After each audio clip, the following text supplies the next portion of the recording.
제가 이전 설교를 통해 말씀을 드렸던 것처럼 학자들은 사람의 감각을 5가지로 얘기를 합니다. 이른바 오감이라고 얘기하고요. 그 오감 중에 가장 중요한 감각이 시력 감각입니다. 보통 오감이면 그 오감을 20%씩 나눠서 감각의 비율을 말할 것 같은데, 학자들의 연구에 따르면 오감 중 시력 감각이 80%이라고 얘기를 하고요. 나머지 4감을 다 합쳐봐야 20%밖에 안 된다고 이야기를 합니다. 따라서 오감으로 사람이 감각을 가지고 활동을 한다고 하나, 시력 감각이 절대적이고 시력 감각 80%를 종속하고 있는 게 4가지의 감각이다 라고 말을 할 수가 있는 거죠. 사람은요, 보는 것에 굉장히 신경을 씁니다.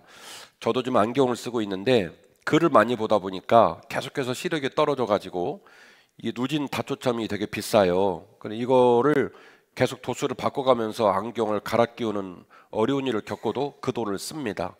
누구는 못 참고 수술도 한 사람도 있고요. 그리고 우리가 눈이 안 보이면 병원 당장에 쫓아갑니다. 왜냐하면 보는 게 매우 중요하기 때문에 그렇습니다.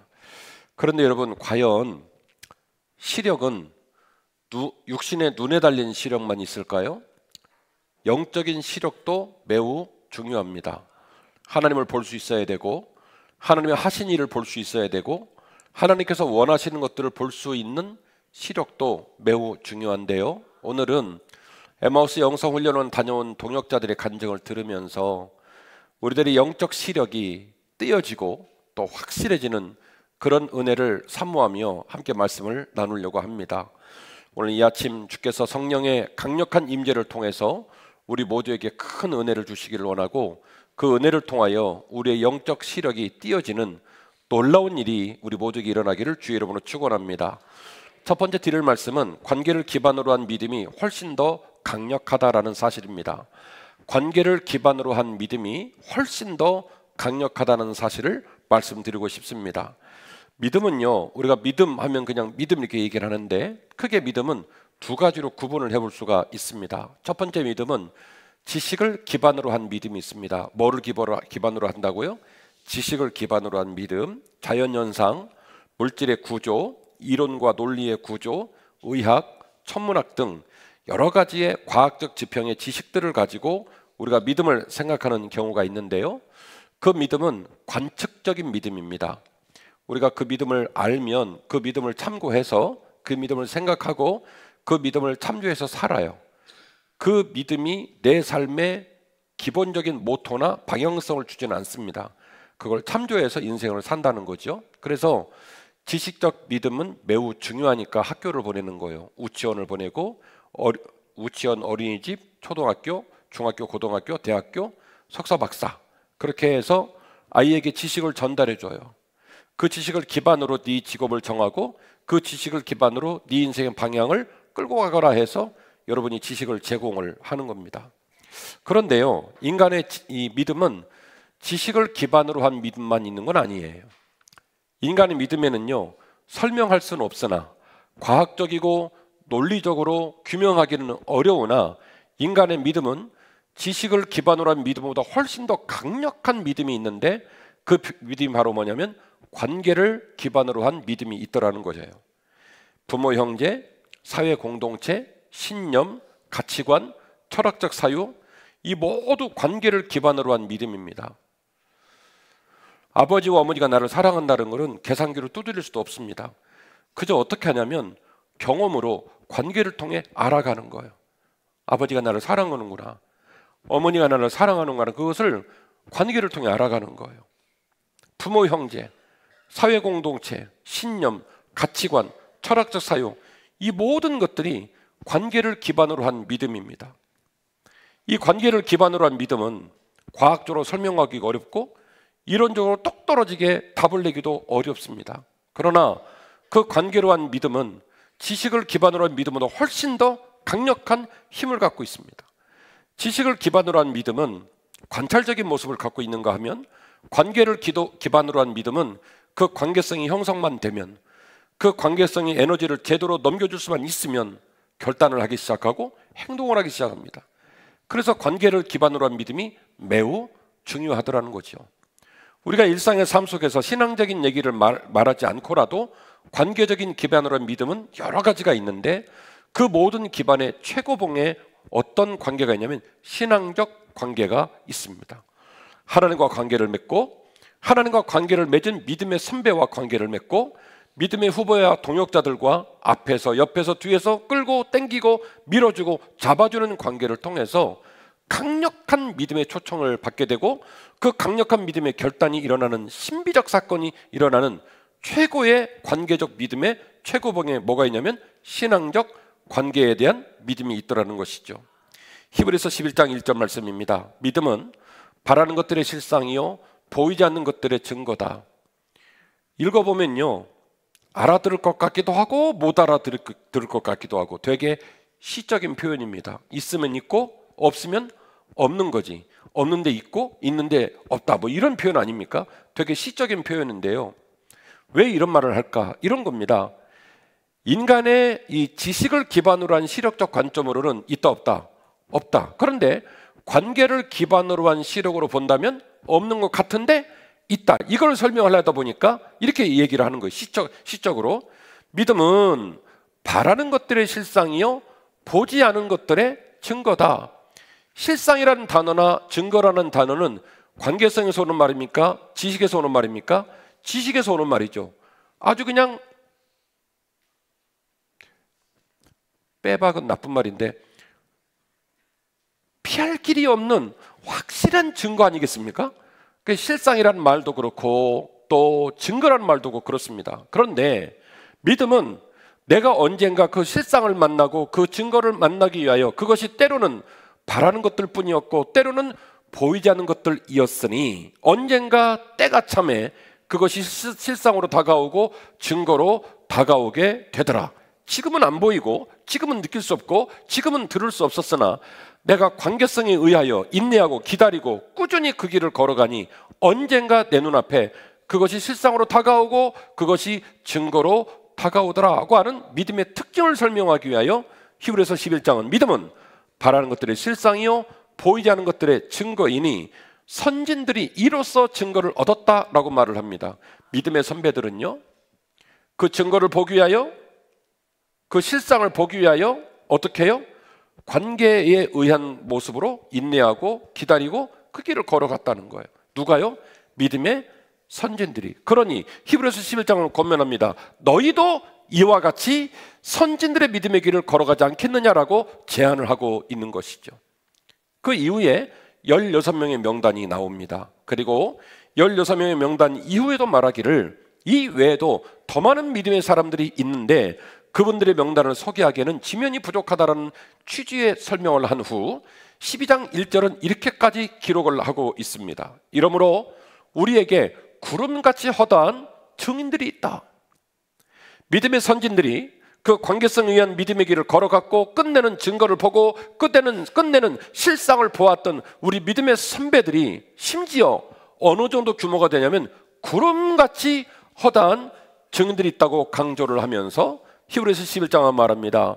믿음의 사람들아, 당신들은 증거를 기반으로 믿음의 길을 걸어가지 말고 관계를 기반으로 믿음의 길을 걸어갈 것이며 지금 당장에는 보이지 않고 지금 당장에는 바라는 것들 뿐인 것처럼 보여 힘이 없어 보일지는 모르겠으나 때가 이름에 증거를 보고 때가 이름에 실상을 만나게 될 것이다 라고 히브리 기자는 우리에게 강조하고 있다는 사실을 믿으시기를 바랍니다.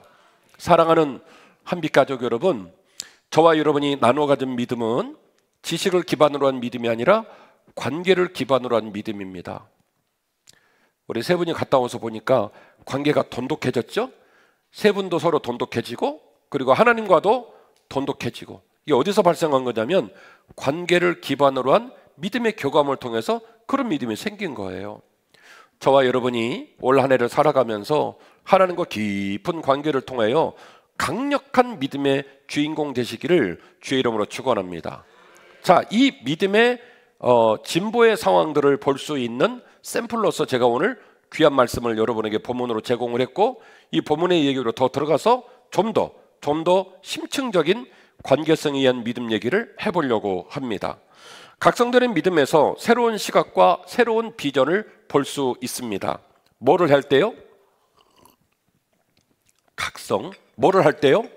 각성이 될 때, 각성이 되는 믿음을 가질 때 비로소 거기서 새로운 시각이 열리고 새로운 비전을 볼 수 있다는 거예요. 여러분, 신앙생활이라고 하는 것은요, 비전과 꿈과 소망이 있어야 신앙생활을 할 수 있어요.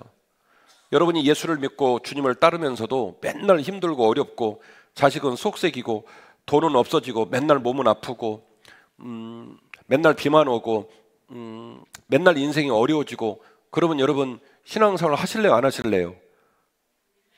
할 거예요? 저는 고민될 것 같아요. 예수를 믿다 보면 고난을 당할 때도 와요. 예수를 믿다 보면 항상 좋은 게 아니라 어려울 때도 있는데요. 그러나 기억할 것은 하나님은요, 하늘에 계신 우리 아버지예요. 어떤 아버지가 자식이 맨날 울고 어려움 당하고 슬프고 그렇게 사는 것만 원하시는 아버지가 어디 있어요? 때를 따라 우리가 고난을 당하고 역경 가운데 서기는 하지만 좋으신 하나님은 푸른 초장 쉴 만한 물가로 이끌어 가시는 줄 믿으시기를 바랍니다. 예수 믿는 맛, 예수 믿는 소망이 거기에 있어요. 하나님, 힘들고 어려울 때는 2주 전 설교를 기억하세요? 힘들고 어려울 때는 하나님께 기도하며 그날을 견디겠습니다. 내가 기쁜 일 있고 감사할 일이 있을 때는 하나님께 영광 돌리며 그날을 기뻐하겠습니다. 그래서 플러스도 아멘, 마이너스도 아멘. 기억나시죠? 그게 믿음이거든요. 저와 여러분이 주님과의 깊은 관계성에서 발생되는 엄청난 믿음을 선물로 받으시고, 그로 말미암아 새로운 시각이 트이고 새로운 비전이 열려서 날마다 신나고 보람있고 재밌는 그런 믿음의 길을 걸어가시기를 주의 이름으로 축원합니다. 자, 오늘 우리가 18장 본문을 읽으셨는데 오늘 본문을 이해하기 위하여 앞에 나오는 얘기를 좀 들으셔야 됩니다. 앞에 이런 내용이 있습니다. 이스라엘의 당시 왕이 누구냐면 아합이었고요. 이 아합이 도로와 시돈에 있는 이세벨이라는 여자한테 눈이 꽂혔습니다. 그래가지고 이세벨한테 결혼하자고 꼬시니까 이세벨이 뭐라고 말을 하냐면, 니네 나라는 하나님이라는 신을 섬기는 나라인데 내가 너한테 시집을 가게 되면 빈몸으로는 안 간다. 우리는 우리대로 이 바알과 아세라라는 신을 섬기는데 내가 당신한테 시집을 가면 그냥은 못 간다. 나는 아합 데리고 가고 아세라 데리고 간다. 그렇게 말을 했어요. 그러니까 아합이, 야, 이 사람아, 말도 안 되는 소리를 그만하세 했어야 하는데, 아합이, 풍신 아합이 그려. 그래가지고 이제 바알과 아세라가 어디로 쏟아져 들어가냐면 이스라엘로 쏟아져 들어갑니다. 짧은 시간 안에 엄청난 우상들의 신상들이 세워지고 나라가 도탄에 빠집니다. 나라가 도탄에 빠지니까 오늘 열왕기상 18장을 읽으셨는데 17장 2절에서 3절 말씀을 보시면 하나님께서 엘리야에게 이런 명령을 내립니다. 너는 급히 숨기라라는 명령을 냅니다. 그래서 엘리야를 어디로 숨기냐면 그 유명한 그릿 시내가에 숨깁니다. 그릿 시내가에 엘리야가 숨고 하나님이 까마귀를 보내서 이제 엘리야를 먹이죠. 그렇게 하고 무려 3년간 이스라엘은요, 비가 한 방울도 안 옵니다. 비가 한 방울도 안 오는 이야기가 17장까지 이야기입니다. 그리고 이제 어디가 시작되냐면 18장이 시작되는데 18장에는 이야기가 두 가지 이야기가 나옵니다. 앞에 18장 상반부에는 그 유명한 갈멜산의 불제단 사건 얘기가 나오고 뒤에는 방금 읽으신 비 내리는 얘기가 나옵니다. 이 두 얘기가 세트로 묶어져 있다고 보셔야 됩니다. 18장에 가니까 18장 1절에 하나님께서 엘리야에게 정반대의 명령을 내립니다. 너는 이제 아합에게 너를 보이라. 17장 2절에서는 어떻게 해요? 숨기라. 18장 1절에서는 이제는 보이라 해서 엘리야가 아합을 만나러 가게 되죠. 아합을 만나러 가서 엘리야가 아합 왕에게 요구한 게 있습니다. 바알과 아세라 선지자를 갈멜산으로 모아라. 그렇게 얘기를 해요. 여러분 여쭤볼게요. 바알과 아세라 850명하고 맞짱을 떴다는 얘기는 우리가 잘 알고 있습니다. 그럼 물어봅시다. 850명은 엘리야가 누구이길래 갈멜산으로 모이라고 그 공사가 다망한 사람들이 모였을까요? 엘리야가 모이라면 모입니까? 그 생각을 안 해보셨죠? 왜 그들이 갈멜산에 850명이나 되는 사람이 모였을까요? 모인 이유는 하나입니다. 그 명령이 엘리야의 명령이 아니라 왕명이었어요.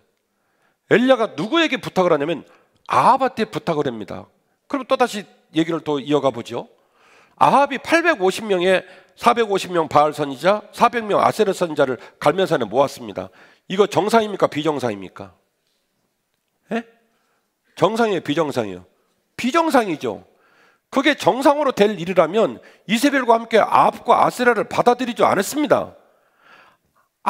이 아합 왕이 이세벨을 통해 바알과 아세라가 돌아서 자기네 나라를 도력을 치더라도 나는 못 본 걸로 하겠다.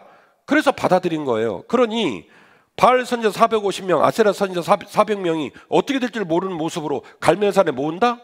말이 안 되는 겁니다. 매우 비정상입니다. 그런데 엘리야의 청을 듣고 이 아합 왕이요, 두말 없이 850명을 갈멜산에 모읍니다. 왜 그랬을까요? 그 사람 입장이 그만큼 어려웠다는 거예요. 3년 동안 이 이스라엘을 통치하는 왕정으로서는 그 왕정이 이제 완전히 탄핵당하고 절단하기 직전까지 간 거예요. 도저히 왕의 직무를 감당할 수 없을 정도로 나라가 어려운 거예요.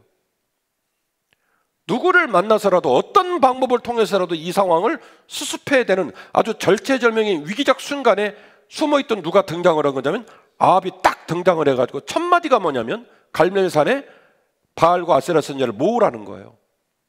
자기 해온 어떤 습관과 그 감정적인 태도로 말하면 절대로 들어줄 얘기가 아닙니다만은 아합은 두말 없이 갈멜산에 바알 선지자 450명, 아세라 선지자 400명을 모읍니다. 무려 850명입니다. 여기서 제단에 불내림을 놓고 맞짱을 뜨잖아요.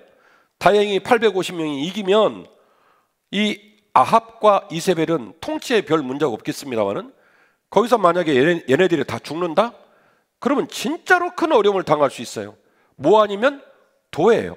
이 뭐 아니면 도 상황에 아합 왕이 도전을 하죠. 왜냐하면 지금 그냥 내둬도 죽기 직전이에요. 그러니 이왕 죽을 김에 한번 해보자 라는 마음을 먹었든지 어쨌든 850명을 갈멜산에 모읍니다. 잘 아시는 것처럼 결과물은 처참했죠.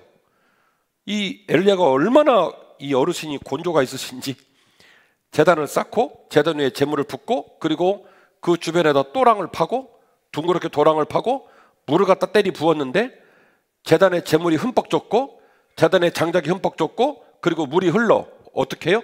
도랑에 가득 찰 때까지 물을 부어버렸어요. 이 제단은 불이 붙는다 안 붙는다? 예, 누가 와서 난리를 쳐도 불이 안 붙는다. 아예 불이 붙을래야 붙을 수 없게끔 만들어 놓고 맞짱을 뜬 거예요. 바알과 아세라 선지자들이 막 신을 부릅니다. 죽은 신이 오겠습니까? 나중에 안 오니까 어떤 일을 하냐면 제가 청년들하고 성경 공부하니까 어떤 청년이 그러더라고요. 목사님 안 오면 안 오는 거지 어떻게 자해까지 했대요. 그래서 참 너는 순진하구나 그랬어요. 아, 그 내용 몰라요? 모르시는구나. 바알과 아세라 선지자가 막 춤을 추고 기도를 하는데 안 오잖아요. 그러니까 엘리야가 뭐라고 말하냐면 마실 갔나 보다, 잠자나 보다, 더 크게 소리 질러 막 이렇게 약 올려요. 근데 와요 안 와요? 안 와요. 그러니까 나중에 어떻게 하면 칼을 꺼내가지고 몸에 자해를 합니다. 막 피를 내요. 그러니까 저랑 성경 공부했던 청년이 목사님 안 오면 안 오는 거지 자해를 할 것까지는 없지 않았을까요? 여자 청년이 그러더라고요. 제가 그랬어요. 자매 굉장히 순진하구나 그랬어요. 여기에 불이 붙냐 안 붙냐는 말은 누가 세냐 이 말이 아니라 안 붙으면요 죽어요. 목숨 내놓고 한 거예요. 너희들이 죽든지 내가 죽든지. 안 붙으면 죽어요. 그러니까 이 선지자들은요 어차피 그 죽을 망정 해보고 죽자 이거지. 그래서 막 몸에 칼질을 한단 말이에요. 그래도 붙어요 안 붙어요? 안 붙어요. 고마해라. 그렇게 하고 엘리야가 딱 무릎을 꿇고 하나님께 기도합니다. 하나님 만군의 여호와여, 인간이 만든 우상을 섬기는 바알과 아세라 선지자들이 그들의 몸에 칼질을 해가면서까지 이 제단에 불을 붙이겠다는데 제가 알기에 살아계신 하나님은 한 분이십니다. 이 땅에 내리셔서 이 제단에 불을 내려 주옵소서. 그래서 우리 임목수 집사님이 불을 내려줬었어. 갈멜산에서 불로써 이만 했었나요? 올가을 한번 더 하세요. 엘리야의 하나님은 가을이야. 불이 내려가지고 갈멜산이 타잖아요. 그런데 갈멜산이 탄 게 아니라 제단이 탔잖아요. 그런데 이 불이 얼마나 강력했는지 제물을 태우고 제단에 장작을 태우고 심지어는 큰 불을 본 사람은 제 말을 알아들어요.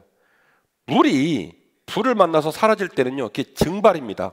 불이 너무 세면요, 너무 센 불이 물에 딱 붙으면요, 물이 수증기처럼 싹 해서 사라져요. 성경은 그 현상을 뭐라고 표현하냐면 불이 물을 핥았다라고 표현을 합니다. 이 불이 얼마나 강력했는지 도랑에 있는 물을 핥아버렸어요. 불이 쫙 들어가니까 물이 싹 그냥 수증기로 기화돼 버린 거예요. 그날에 바알 선지자 450명이 죽습니다. 오늘 사랑하는 박보영 목사님이 읽으신 부분은 딱 여기까지예요. 이 사건이 일어나고 난 후 41절이 시작됩니다. 읽어드릴게요.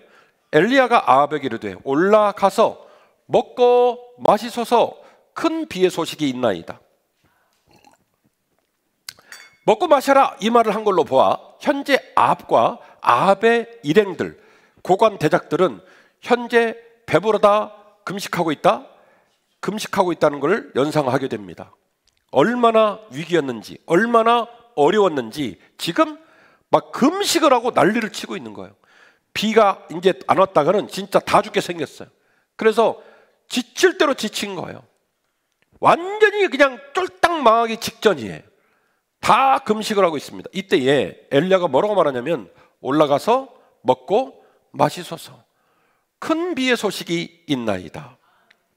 아합이 먹고 마시러 올라가니라 엘리야가 갈멜산 꼭대기로 올라가서 땅에 꿇어 엎드려 얼굴을 무릎 사이에 넣고, 제가 목회 잘하고 싶어가지고 별거 다 해봤다고 그랬죠? 금식기도, 소나무 뿌리 뽑으라고 해가지고 또 지난 여름에 태풍만 나가고 반 좀 뽑아진 소나무 또 뽑으려고 가서 난리를 쳤다고 말씀드렸죠? 산기도 가봤죠? 동굴 들어가 봤죠? 다 해봤어요. 그래갖고 제가 이것도 해본 거 아니에요. 제 머리통이 커서 그런지 잘 안 돼요. 무릎을 꿇고 머리통을 이 무릎 사이에 넣으려고 했더니 허리가 끊어지려고 그래요. 그리고 숨이 잘 안 쉬어져. 그러니까 이 어떤 느낌이냐면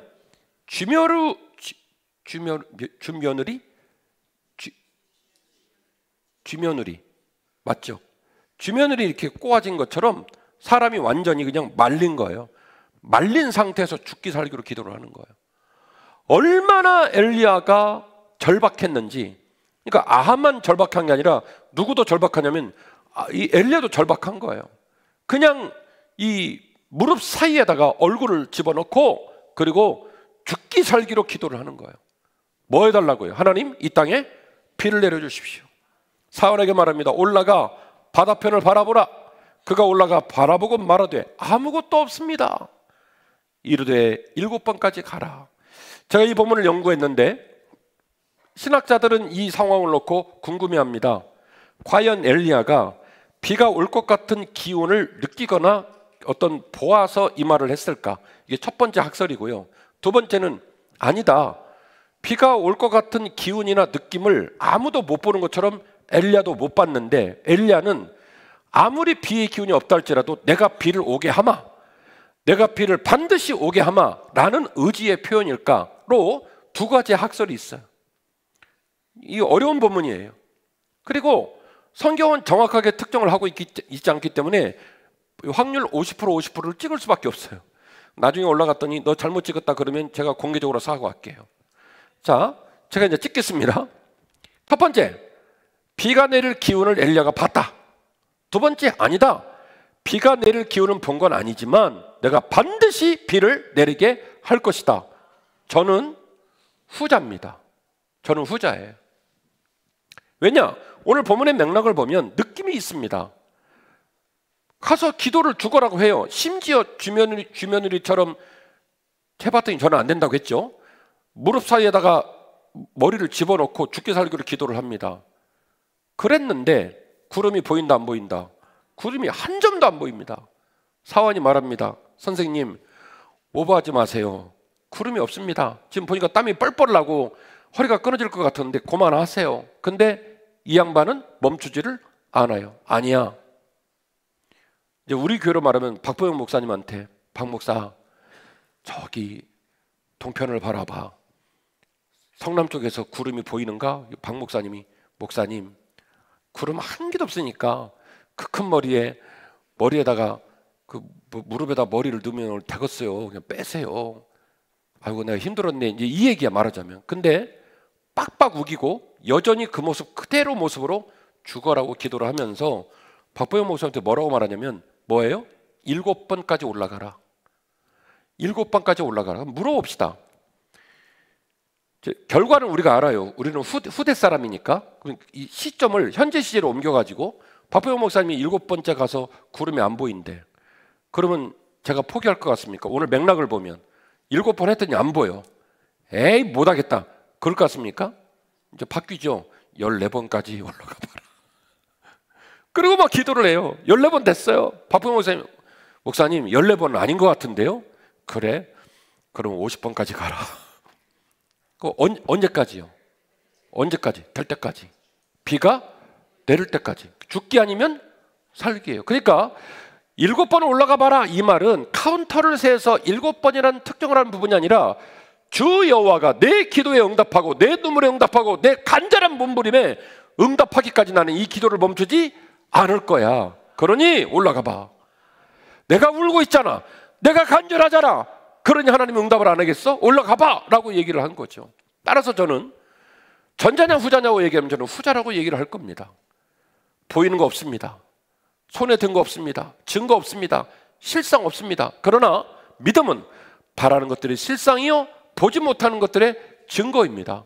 하나님이 나와 함께 하시니 비를 내려 주실 거라고 믿고 기도를 한 것이죠. 자, 여기까지 과정을 설명했기 때문에 자, 이 본문을 오늘의 시점으로 옮겨서 적용을 하려 치면 해석이 필요합니다. 해석이 필요합니다. 엘리야는 어떻게 그럴 수 있었을까? 1번, 태생부터 믿음이 좋았다. 2번, 그럴 만한 사건이 있었다. 1번일까요? 2번일까요? 당연히 2번이 답이겠죠. 그가 이렇게까지 배수의 진을 치고 기도를 할 수 있었던 것은 믿는 구석이 있어서 그런 거예요. 어떤 믿는 구석이 생겼냐면 하나님과 그분 사이에 내가 울면, 내가 말하면, 내가 외치면, 내가 간절하면 그분은 나의 기도를 들어주셔라고 하는 관계가 생긴 거예요.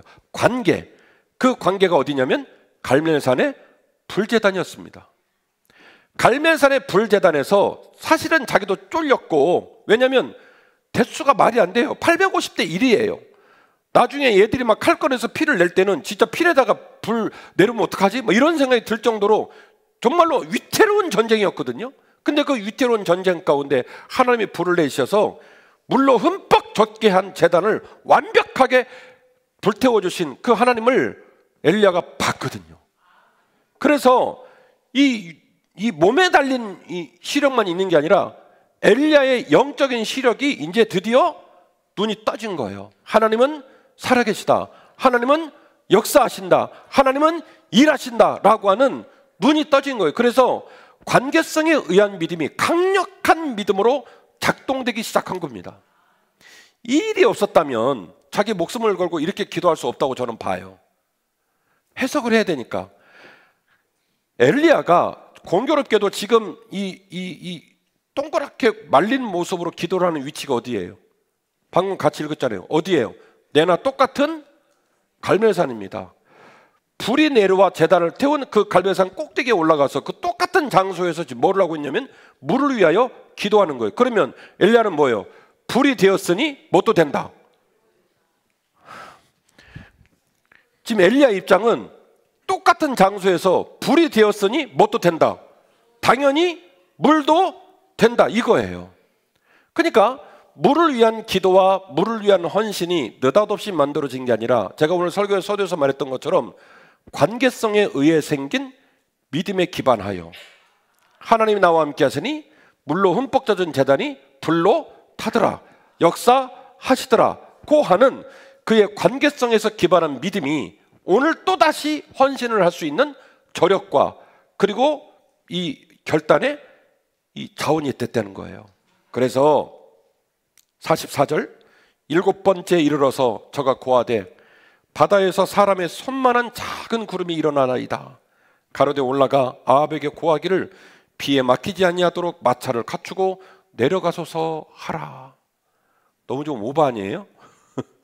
손바닥만한 구름이 보이는데 뭐라고 말하냐면 이슬비가 내리는 것도 아니고 장맛비가 내릴 것이니 걸어 내려가다는 빤스까지 홀딱 젖을 것이니 얼른 마차를 마련해서 후다닥 내려가라고 얘기해라. 보통이 아니죠. 엘리야는요 손바닥만한 구름을 보고 하나님이 그렇게 쓰실 거라고, 그렇게 일하실 거라고 믿었다는 거예요. 사랑하는 한빛가족 여러분, 삶이 참 많이 어려워요.